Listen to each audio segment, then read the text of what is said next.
안녕하세요. 그렇죠. 안녕하세요, 대표님. 네, 잘 지내셨나요? 네, 잘 지냈죠. 네. 네. 우리가 그 작년에 대한상공회에서 ESG TV 촬영한 지 벌써 한 6, 7개월 지난 것 같아요. 그것밖에 안 됐나요? 한 그쵸. 6년은 된 것 같아요. 그쵸. 네, 네. 네. 너무 바빴어요. 바빴죠. 네. 특히 더 바빠지셨을 것 같아. 사실 작년에 뭐 중대재해처벌법 그리고 우리 이제 기업들이 써야 되는 어떤 보고서 공식 가이드라인이라든가 또는 뭐 내부적으로 ESG 경영을 어떻게 할 것이냐 위원회를 구축하는 일, 또 이사회 중심의 경영, 인권, 최근에는 이제 노조라든가 이해관계자들의 이야기들 이런 등등 너무너무 강론적인 ESG 경영에 대한 논의가 화두가 되고 있었습니다. 오늘 주제는 뭘까요? 사실 이렇게 많은 복잡성에서 ESG 경영을 이제 추진한다라고 했을 때는 의사결정을 도출하고 또 우선순위 있게 그것들을 경영에 녹여내는 일들입니다. 저희가 보통 얘기하는 거버넌스, G 부분에 대해서 오늘 좀 논의를 해볼까 합니다. 그 거버넌스라는 것도 사실 사례가 필요하잖아요. 네. 그런 이야기를 해주실 수 있는 분들을 모시고 또 초청하느라고 많이 고생하셨었잖아요. 사실 고민을 조금 했었습니다. 우리 이제 중소 중견 기업들에 있는 많은 실무자들 그리고 우리 사장님들 또 회장님들께서 ESG 경영을 추진한다라고 했을 때 분명히 지배구조, 거버넌스 하면은 걱정이 되시거나 아니면 우린 아직은 시기상조야라고 했을 텐데 그런 분들한테 거버넌스를 잘 시작할 수 있는 노하우나 같이 어떤 지식을 공유한다라는 측면에 분들을 좀 섭외하는 거에 집중을 했습니다. 이번 거버넌스 편을 또 빛내주실 두 분을 모시게 되었습니다. 간단하게 이제 기업 소개와 본인 소개 부탁드리겠습니다. 네, 안녕하십니까. HK이노엔에 근무하는 김기호라고 합니다. 아마 HK이노엔은 좀 낯설 겁니다. 이름이 한국플마 계열사고요. 대중들에게는 가장 알려진 건 컨디션을 만들어서 판매하는 회사 이렇게 하시면 아마 쉽게 HK이노엔을 기억하지 않을까 생각합니다. 네, 반갑습니다. 네, 그럼 팀장님. 네, 안녕하세요. 이수학 기획팀을 맡고 있는 이영주 팀장이라고 합니다.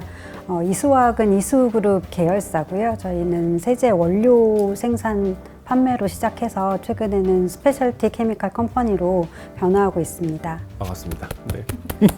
우리 그룹장님도 시청하시는 분들이 처음 보시는 분들도 계실 수도 있잖아요. 네. 한번 소개를 해주시고 시작할까요? 네. 안녕하십니까. 법무법인 지평 ESG 센터의 전략그룹을 맡고 있는 이준희입니다. 네, 저는 ESG 고객 경영 솔루션 콘텐츠 관련된 일을 하고 있는 5세컨즈의 남석현입니다.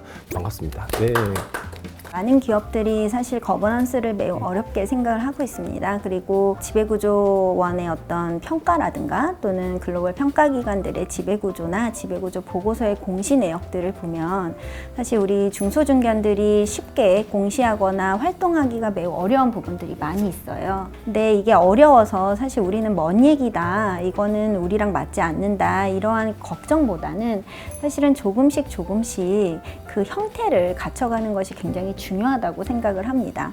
그런데 이것들은 사실 어떤 산업이라든가 우리가 하고 있는 비즈니스의 이해관계자 특성에 따라서 그 의사결정 구조나 내재화의 방안들을 어떻게 마련할지가 좀 결정이 되거든요. 우리 중견 중소기업들이 앞으로 자산규모 2조 이상의 회사로 성장한다라고 했을 때 나아가는 어떤 방식들, 다가가는 어떤 추진체라는 측면에서 거버넌스를 고민하시는 게 매우 중요할 것 같습니다. 그래서 오늘 오셨던 HK이노엔이라든가 또는 이수화학에서는 그 산업의 특성에 맞춰서 그리고 그들의 비즈니스의 전략에 맞춰서 어떻게 의사결정의 구조 그리고 거버넌스를 세팅하고 그 계획이 어떠신지 들어보는 것도 매우 유의미할 것 같습니다. 네, 그러면 이제 HK이노엔 먼저 이야기를 잠시 들어보도록 할게요. 네, 상무님 부탁드립니다. 일단 HK이노엔 같은 경우에 그 거버넌스 측면에서 어떤 성과, 그 다음에 그 과정들을 잠깐 좀 말씀을 드리면은 첫 번째는 그 체계적 회의체를 만들었다라는 부분들이 좀 성과로 말씀을 드릴 수 있을 것 같고요. 두 번째는 어쨌든 ESG라는 걸 내재화하기 위해서는 교육이 되게 중요하다고 생각합니다. 그래서 계층별 맞춤형 교육을 진행했다라는 거. 마지막으로는 결국은 ESG를 갖다가 구호가 아닌 진심으로서 진정성을 가지고 하기 위해서는 이거 ESG 어떤 경영 활동들에 대한 어떤 인사고가 반영. 대표에서부터 구성원 전체가 다 인사고가를 반영한 시스템을 만들었다. 대표님. 예. 그런 부분들이 어쨌든 성과고 현재의 모습이다라고 좀 말씀을 드릴 수 있을 것 같습니다. 일목요연하게 세 가지를 딱딱딱 짚어서 말씀해 주셨는데요. 또 자세한 얘기는 저희가 뒤에 가서 또 이야기를 들어볼 거니까 네, 다음은 또 이수화학에서 어떤 이야기를 해주실 수 있을까요? 이수학은 작년부터 ESG 경영을 좀 더 본격적으로 추진하게 됐는데요. 첫 번째로 진행한 것이 내 외부 관계자들 서베이를 통해서 니즈를 파악하고 경쟁사나 고객사들의 요구를 반영해서 28개의 경영 과제를 도출을 했습니다. 그래서 그것들을 전 임직원들의 KPI로 반영을 하고 전체 임원들이 포함된 대표이사 산하의 ESG 경영위원회를 만들었고요. 두 번째로는 그 실무협의체를 만들고 마지막으로 기획팀 산하의 ESG 경영 파트를 만들어서 컨트롤 타워 역할을 하고 있습니다. 지속적으로 지금 진행하고 있는 부분은 임직원들 교육이고요. 결국에 임직원들이 정확하게 ESG가 뭔지 이해하고 어떤 부분에서 필요한지 공감대를 형성을 해야지 ESG 내재화가 가능하다고 생각됩니다. 어떻게 생각하세요? 이렇게 두 기업이 가려고 하는 방향이 비슷한 영역들이 있는 것 같아요. 네, 맞습니다. 사실 두 분의 어떤 공통 분모를 보면은 여러 가지들을 한 곳에 통합해서 C레벨 이하 같이 고민해서 의사결정을 받는 협의체 구성, 그리고 이것이 그냥 ESG 팀이 별개로 그냥 저 팀이 하는 일이다가 아니라 각 관련된 부서들이 함께 성과를 낼 수 있도록 내재화하고 교육을 해주는 약간의 엔진 역할을 한다라는 측면에서 두 회사의 공통점이 나오고 있는 것 같습니다. 사실 이 맞춤형이라는 표현도 쓰시고 각 부서별 교육이라고 계속 얘기를 하고 계시는데요. 사실 28개 과제라고 얘기를 했는데 아마 10개도 넘는 부서들이 나눠서 함께 수행을 해야 될 거예요. 그래서 공동의 어떤 목적을 가지고 우리 회사를 더욱 건강하게 한다라는 약간의 화음을 만드는 그런 것들이 이제 거버넌스로 보신다라는 측면에서 매우 잘하고 계신 것 같습니다. 그래요? 네. 그렇구나. 사실 ESG라는 용어가 만들어지기 전부터 많은 기업들이 이미 하고 계셨을 거예요. 근데 기존에 하셨던 부분과 약간 다른 점이 있었다면 그걸 또 맞추는 영역도 있으셨을 거고, C레벨에 대한 설득도 있으셔야 될 거고, 전체적으로 고민을 같이 공감하기 위한 구조도 있으셨을 텐데, 각각의 또 힘드셨던 애로사항들이 있으셨을 것 같아요. 네. SK노의 경우에는 체계적 회의 체계 말씀드렸을 때 저희가 B레벨 부분에는 이제 강사위원회나 보상위원회나 사회이사 후보 추천위원회 등등이 있고, C레벨에서는 그 ESG 경영위원회, 그다음 CP위원회, 그다음에 안전보건위원회, 품질경영위원회가 있었습니다. 근데 이제 저희는 이제 제약업 특성상 컴플라이언스가 되게 중요했기 때문에 2015년 4월 달에 이제 CP위원회를 처음 엽니다. 그리고 이제 매월 이제 한 달씩 해서 이제 85일을 진행했는데, 가장 어려웠던 거는 ESG 인식 차이. 물론 그 당시에는 그게 ESG라는 생각을 못했고, 컴플라이언스 인식 차를 극복하는 게 정말 힘들었습니다. 2015년, 16년도 회의할 때 보면 2시간 이상 회의를 합니다. 그래서 이제 그 시간 동안에 토론도 하고, 서로 싸우기도 하고, 디베이트도 하고, 그리고 이제 각종 이제 교육도 하고, 그 과정들을 겪었고, 지금은 이제 CP위원회가 같은 분량을 하더라도 1시간 정도 줄어들었습니다. 그래서 이제 결국은 이제 인식차를 극복하는 게 초창기 되게 힘들었다. 두 번째로 되게 힘들었던 거는 C레벨의 위원회가 계속 유지되는 게 되게 중요합니다. 왜냐면은 이 CP위원회가 초창기에 저희 어떤 컴플라이언스, 어떤 ESG 관련된 의사결정을 하는 기구였습니다. 근데 이거 뭐 똑같은 거 맨날 해? 임원들 이렇게 얘기가 나오기 시작하면은 유지하기가 어려웠거든요. 그러다 보니까 이제 지속적으로 새로운 것들을, 새로운 이슈를 찾아서 그 이슈들을 가지고 공부하고 토론하고 제기하고 이렇게 작업하는 게 되게 힘들었고, 그러다 보니까 주관부서가 매우 고생을 많이 했습니다. 결국은 이제 드리고 싶은 말씀은 이런 어려움이 있었지만은 아까 제가 극복했던 가장 큰 계기는 결국은 대표이사의 강력한 리더십, 의지였다고 생각됩니다. 작년 4월 달에 안전보건위원회 만들어지고, 그 다음에 작년 6월 달에 품질경영위원회가 만들어지고, 궁극적으로 이제 올해 4월 달에 ESG 경영위원회가 만들어지는 어떤 버팀목의 역할을 할 수 있었다. 이렇게 좀 말씀드릴 수 있을 것 같습니다.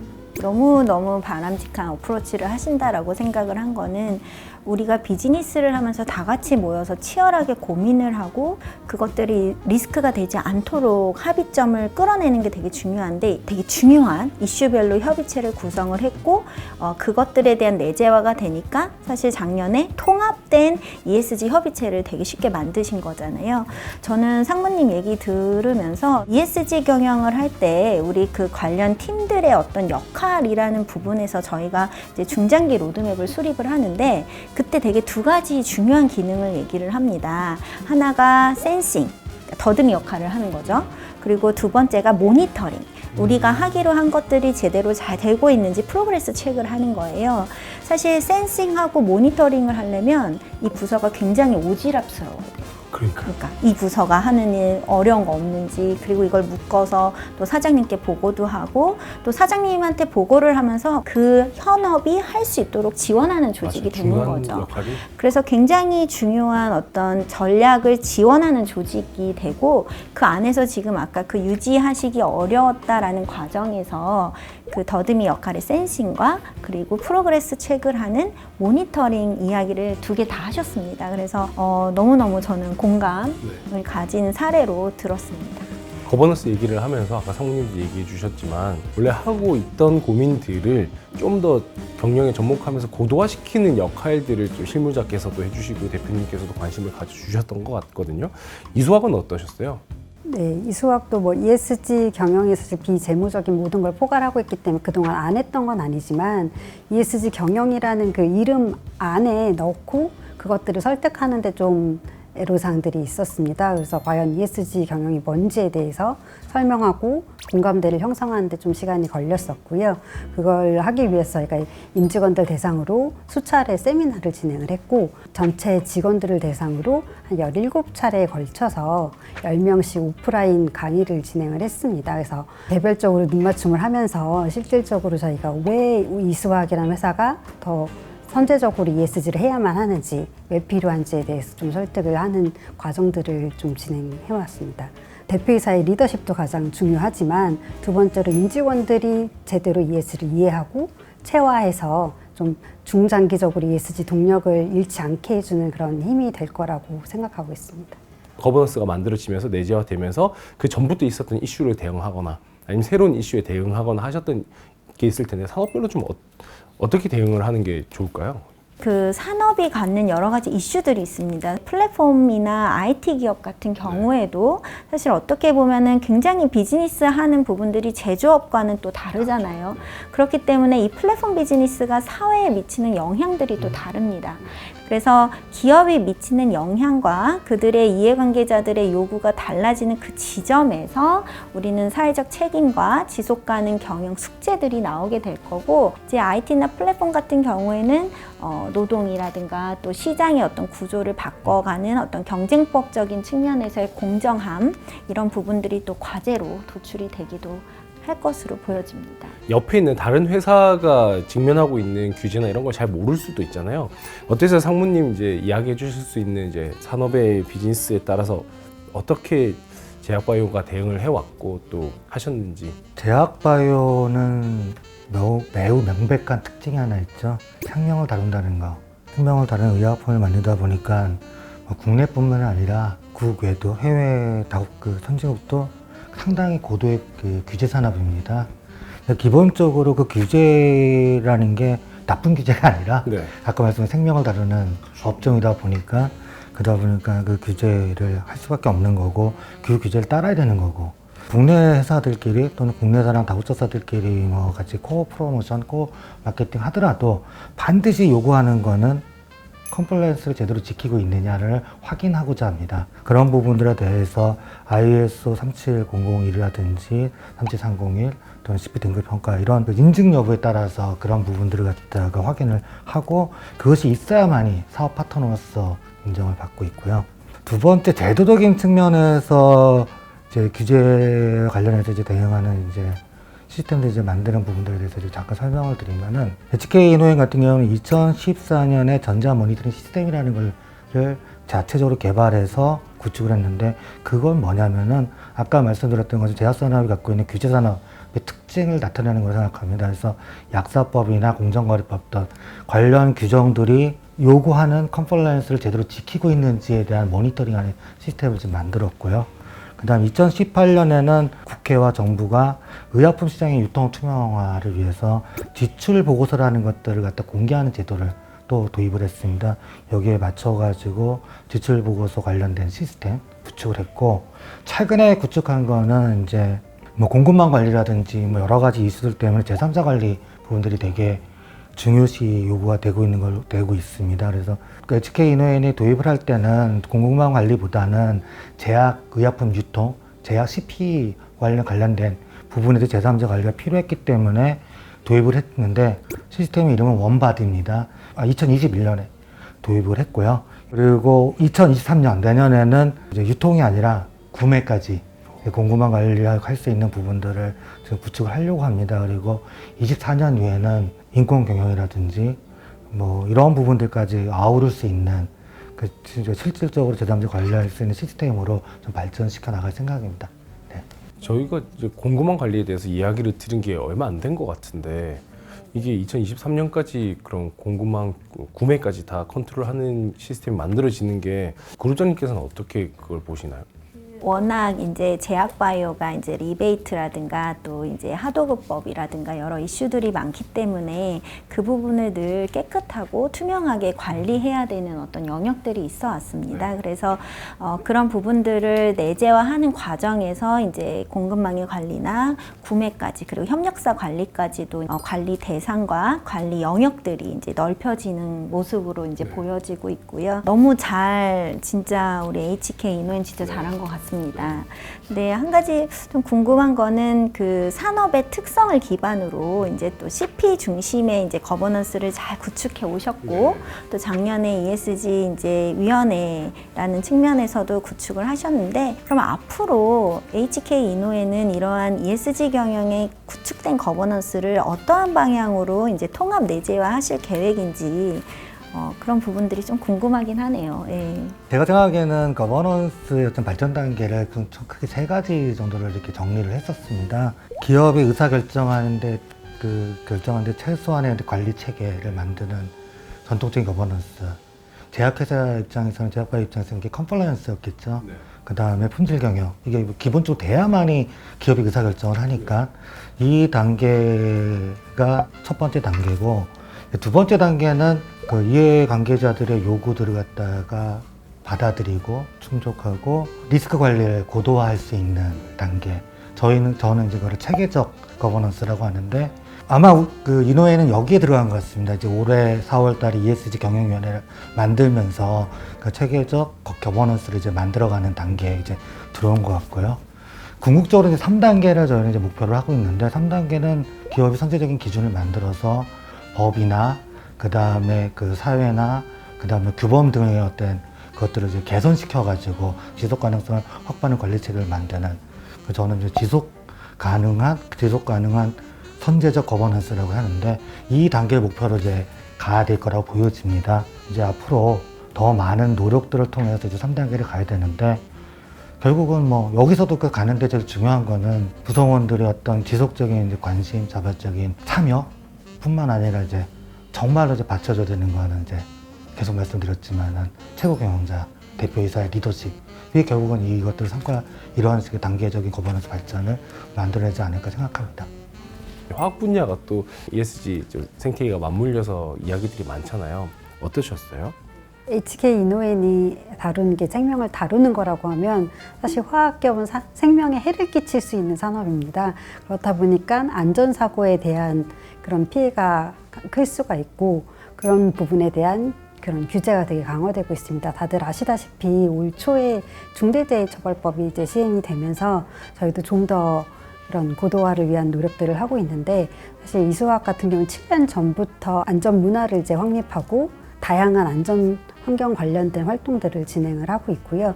두 번째로는 사람에 대한 피해뿐만이 아니라 환경에 대한 피해가 가능한 산업이기 때문에 탄소 규제가 굉장히 강화가 되고 있습니다. 그래서 15년도에 시행된 탄소 배출권 거래제뿐만이 아니라 최근에 탄소 국경세라든지 탄소세, 그래서 기업 입장에서 굉장히 비용적인 부담이 많이 증가를 하고 있어서 큰 고민들을 하고 있고요. 이수화학 같은 경우는 15년도 그 탄소 배출권 거래제 시행 이후에 저희가 받는 할당량 대비해서 배출권이 되게 초과하는 그런 상황이었고, 그런 것들을 협의체를 만들어서 상의를 하면서 좀 헤쳐나갔던 경험들이 있습니다. 저희 공장단에서 탄소 배출을 그냥 단순히 에너지 절감으로만 하는 데는 굉장히 한계가 있었습니다. 아무리 뭐 LED 교체를 하고 열효율 개선을 위한 공사를 해도 감축할 수 있는 부분이 굉장히 제한적이었기 때문에 본사에 있는 영업, 기획, 그리고 공장에 있는 기술 생산분들과 같이 협의회를 구축을 했고요. 실제로 이제 온실가스 배출에 대한 그런 분석을 하다 보니까 저희가 초과하는 부분에 해당하는 부분이 저희 수소 생산 공정이었어요. 그래서 그 수소 생산 공정을 어떻게 바꿔볼 건지 그런 고민을 하던 차에 그 인근 석유화학 단지에서는 부생수소라고 수소가 부산물로 나오는 공정들이 굉장히 많았거든요. 그래서 직접 만들지 않고 사와서 온실가스를 전반적으로 줄이는 방법을 한번 고민해보자라고 해서 그런 것들을 실행하게 됐고, 다행히 한 15% 정도 절감이 가능해서 와, 저희는 15%. 이제 배출권이 좀 플러스인 그런 상황이 되었습니다. 한국에너지공단이나 그 산자부에서 운영하는 이제 우수 사례로 여러 가지 발표를 하다 보니까 되게 어려운 개념이 아닌데도 불구하고 생각을 못 하신 분들이 굉장히 많았습니다. 그래서 저희가 환경부의 이런 탄소 배출 감축 방법론으로 인정을 받으면서 이것들을 그 어떤 회사에서 동일하게 하더라도 별도의 비용 없이 감축하실 수 있는 좋은 방법론 인증을 받았기 때문에 특허 오픈하는 것처럼. 네네, 특허 오픈하는 것처럼 원하시는 기업들은 마음껏 활용 가능합니다.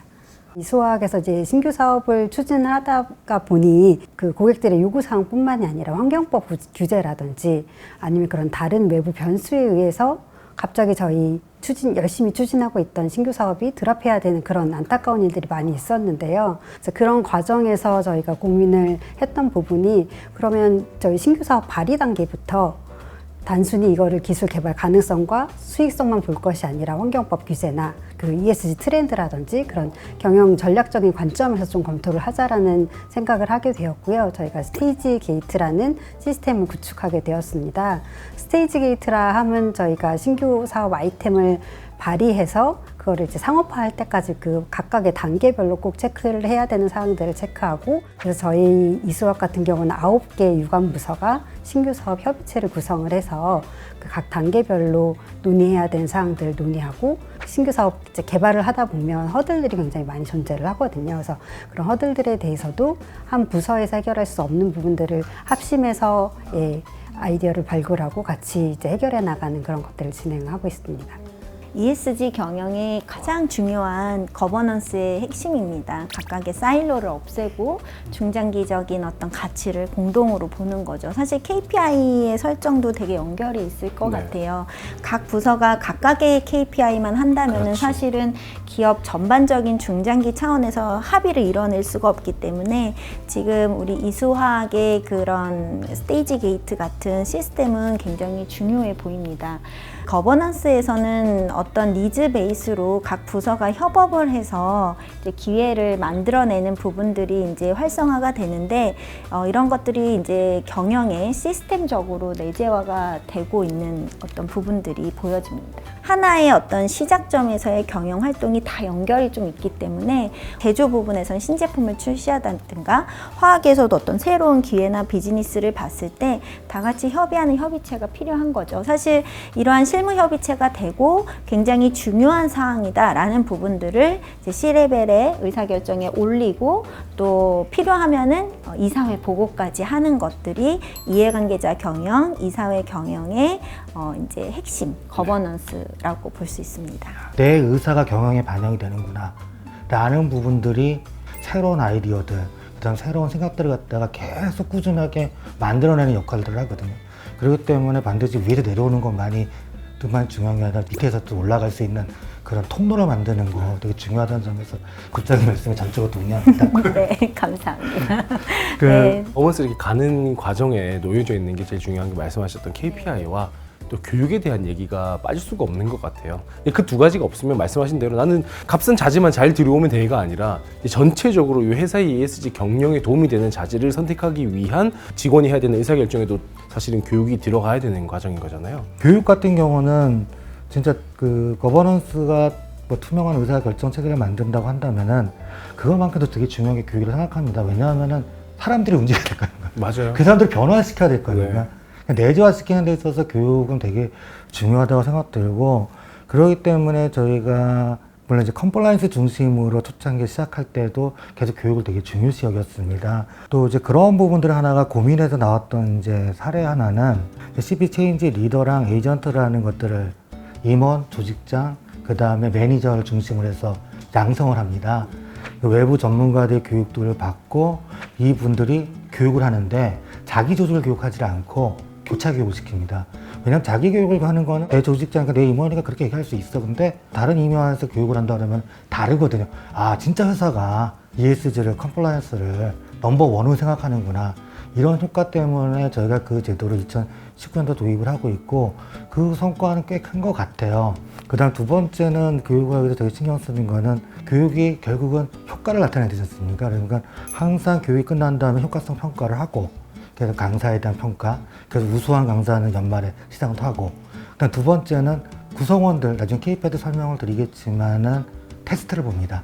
그래서 일정 정도의 점수가 돼야만이 통과가 되는 거고, 그것들을 업적과 역량에 넣어서 승진하는데도 이제 그것들을 이제 할 수 있게, 그래서 교육이 진실되게 전달될 수 있게 하는 사람도 평가를 통해서 잘 해야 되는 동기를 부여하고, 듣는 사람도 내가 왜 들어야 되는지에 대한 동기를 부여해서 교육 효과를 갖다가 키우고 있습니다. 그래서 결국은 아까 말씀하신 그 궁극적으로는 ESG 내재화, CP 내재화를 좀 이루고자 합니다.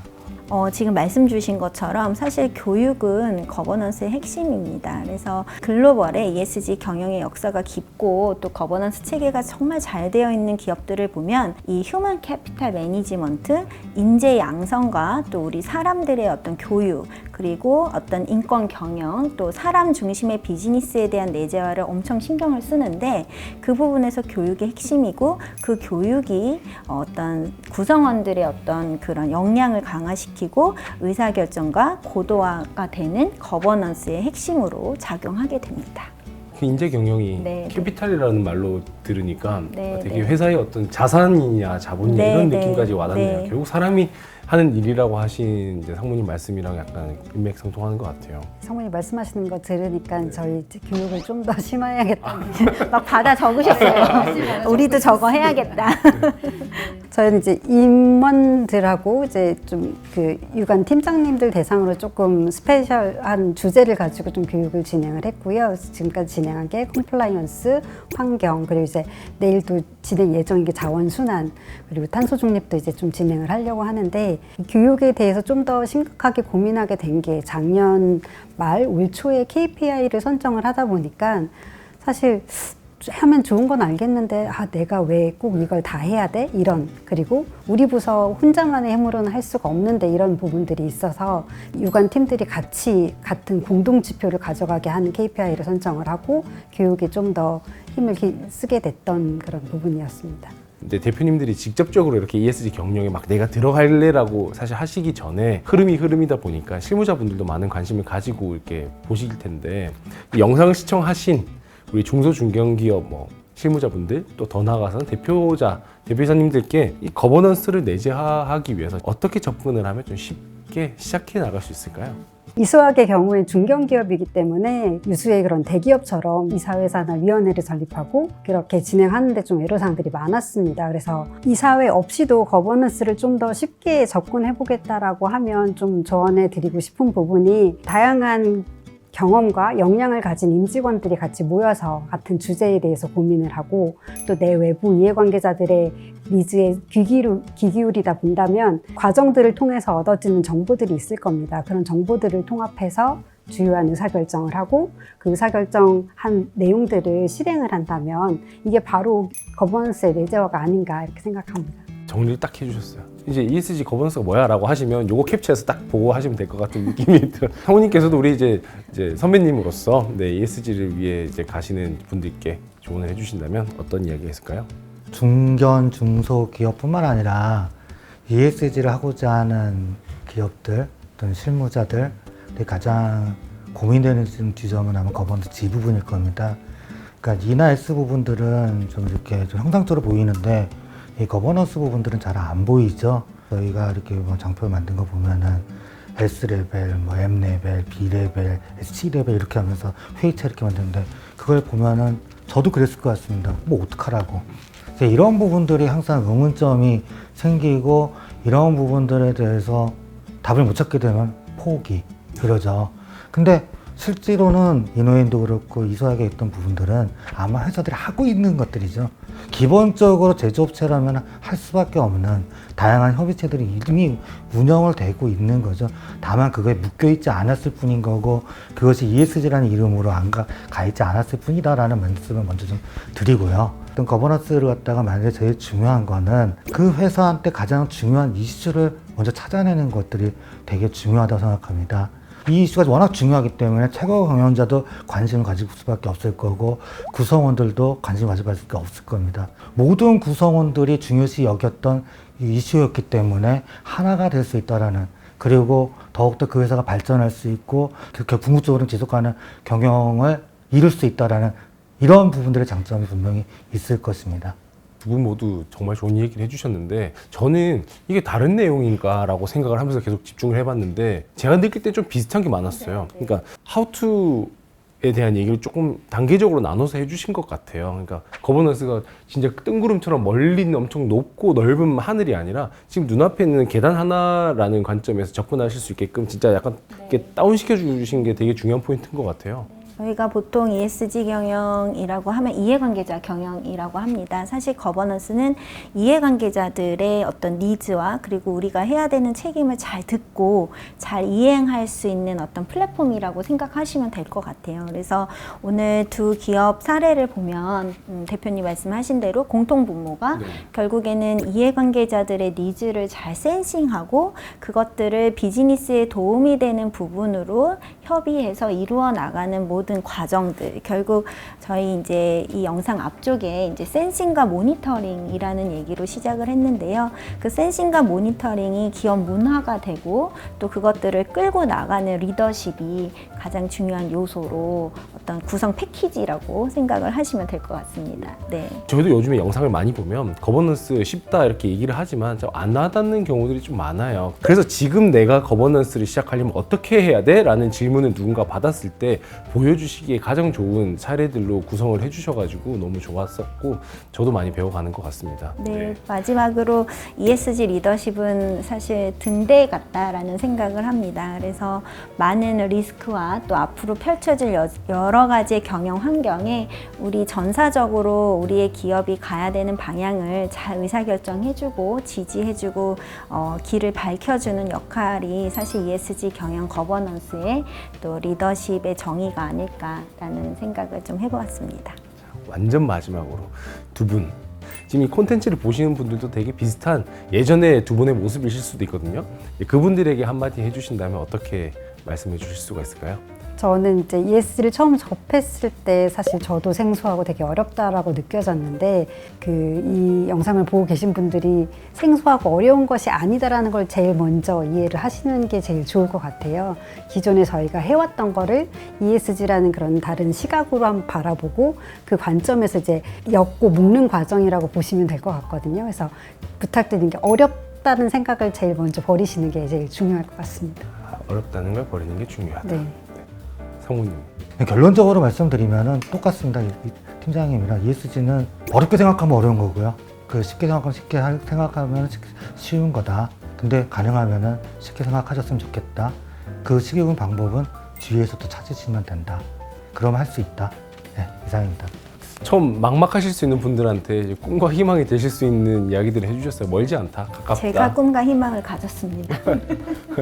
어렵지 않고 쉽게 생각하면 쉽다. 이런 얘기들이 사실 지금 거버넌스에 대한 고민을 하시는 분들께 제일 많이 좀 필요한 얘기가 아닐까 생각을 합니다. 네, 지금까지 이제 세 분을 모시고 대한상공회의소의 ESG BP 시리즈 거버넌스 편 이야기를 해봤습니다. 핵심 노하우들 오늘 전달을 해주셨는데 네, 이 영상 시청하시면서 궁금하신 부분들이 있으시면 또 댓글로 자유롭게 남겨주시고 네, 대한상공회의소에서 우리 ESG 으쓱 플랫폼 운영하고 있으니까 거기에 나오셔서 질문해 주시면 또 답변 드릴 수 있을 것 같습니다.